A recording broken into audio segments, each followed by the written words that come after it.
mental now? Darrel Draper!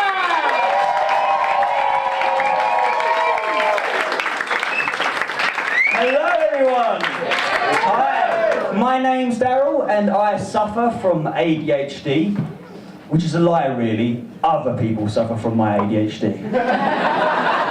For those of you that don't know what ADHD stands for, it's attention deficit. That's a really nice shirt, where'd you get it from? Wow, this carpet's dirty, wow. Someone needs to put a Hoover on this. Anyone got a Hoover? Sorry. I also have terrible ODC. And dyslexia. Any Breaking Bad fans in tonight? Stupid question really, wasn't it? In my room I have this giant poster of Jesse and Walt standing side by side, and it makes me feel slightly depressed because it's a constant reminder that I'm losing my hair. Right?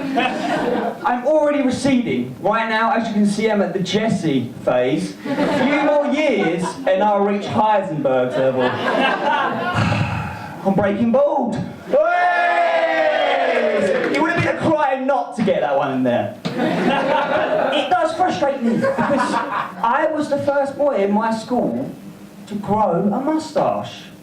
Well, it didn't help at the time I was also overweight. So the other kids used to call me the hungry caterpillar.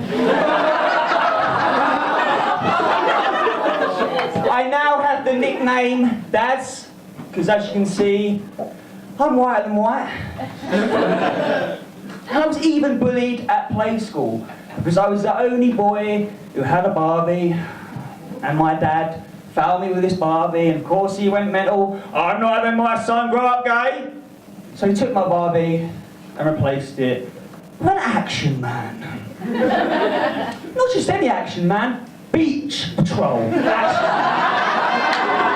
man. Of course, because if a young boy plays with a tall, tanned, muscular, chiseled hunk of a man in a pair of tight-fitting Speedos. Of course, he's gonna love pussy. But if he plays with a beautiful, blonde, big-breasted bombshell of a woman in a variety of miniskirts. Fag, clearly. No questions about it. I think the reason he doubted my sexuality is because I never really spoke to him much about women.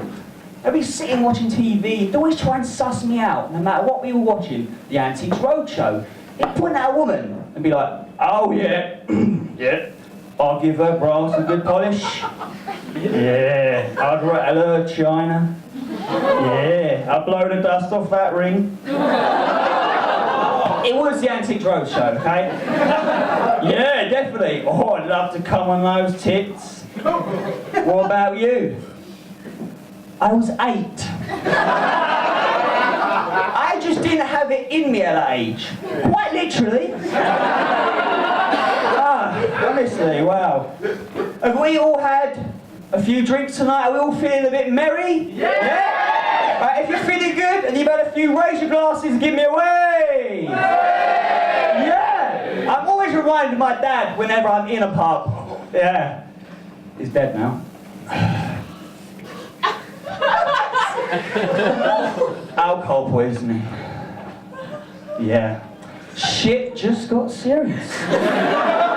I'll never forget the day I got the knock on the door from the police officer to tell me the unfortunate news. I felt more sorry for him, to be honest. He was clearly nervous, his face was sweating, his legs were shaking. So I said to him, look, do you want to sit down for this? And he sat down and I said, it's okay. You take as long as you need. All right. I even made him a nice cup of tea to settle his nerves. And I tried my hardest to console him, you know, make him feel at ease. So I said, if it's any consolation, my father fucking hated filth like you. Which certainly did the trick. He left, I had a big smile on my face, knowing that I'd made his life a little bit better. Made his job easier anyway. But it was the white lightning that did it. This stuff, white lightning, is some powerful shit, yeah? Even Zeus, the god of thunder, would have his face flat down in the clouds after just one pint of this. But I'm glad it was a booze. I'm glad it was a booze, because a year previously, he nearly died eating a saveloy. Now, could you imagine it? My father, the homophobic, dying because he choked on a large sausage. Now that is poetic justice. And I'm not making that up for comedy purposes, right? I visited him in the hospital, and on the medical report it had suffocation via saveloy. I just hope the doctors were on standby and have a bottle of ketchup when they got it out. But when my dad was alive, he was always telling me I needed to toughen up. Because once, right, I was in his flat, walked out into the kitchen, opened the cupboard, and there on a plate was a woodlouse. So I screamed, not out of fear, out of surprise. Obviously, that was there, so it was more like, oh!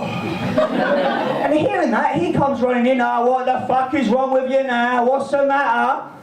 Sees the woodlouse? Oh, for fuck's sake. It's only a pissing woodlice. Woodlouse? But my father had no time for use of grammar. He was too busy being a hard bastard. It's only a pissing woodlice. It can't fucking hurt you. Look. Picked it up. Put it in his mouth. See? Nothing wrong with me. That's debatable. I didn't say that, of course. This is a man who eats insects. You never fuck with a man who eats insects, ever. I could never watch I'm a Celeb with him. Oh no. Especially when there's a Bush Tucker trial. He'd be screaming out of blind rage at the television. Just fucking put it in your gob, come on. Get on with it. Squeeze of a man. You're getting paid for this. He actually sounded envious. I mean, this was a man who looked up to celebrities like Ozzy Osbourne.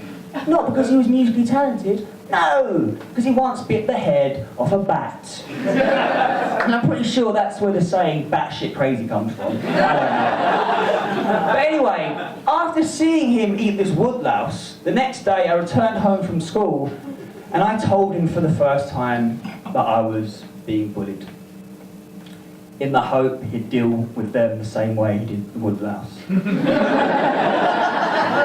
But straight away he said, well, did you hit him back? And I said, no, Dad, no. It's not physical, okay? It's verbal. And he looked at me and verbal? Verbal? Who the fuck are you getting bullied by? A poet?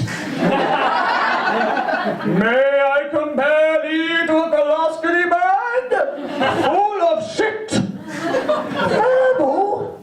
Fucking hell, bullies are pussies these days. The only verbal bullying that went on in my day was as if a kid was battered by a dictionary, right? And if he was having a really shitty day, he'd get walloped with the thesaurus. And then you had to pray that that kid then didn't get detention.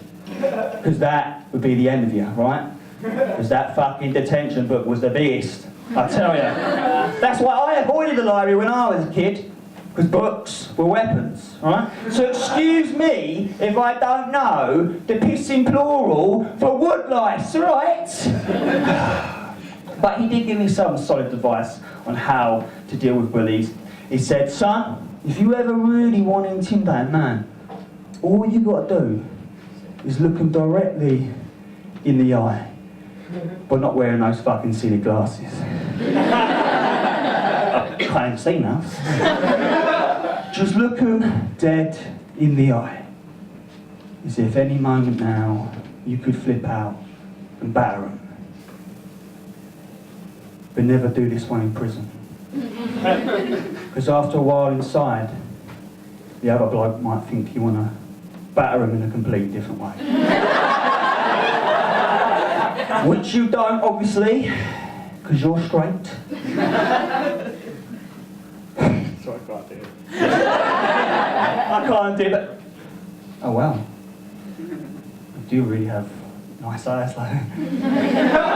You've got a nice chiseled chin. I see you got yourself some guns there. Kind of remind me of my first action, man. So we'll be rolling in his grave. Right, thank you, Mark. Thank you very much. Cheers.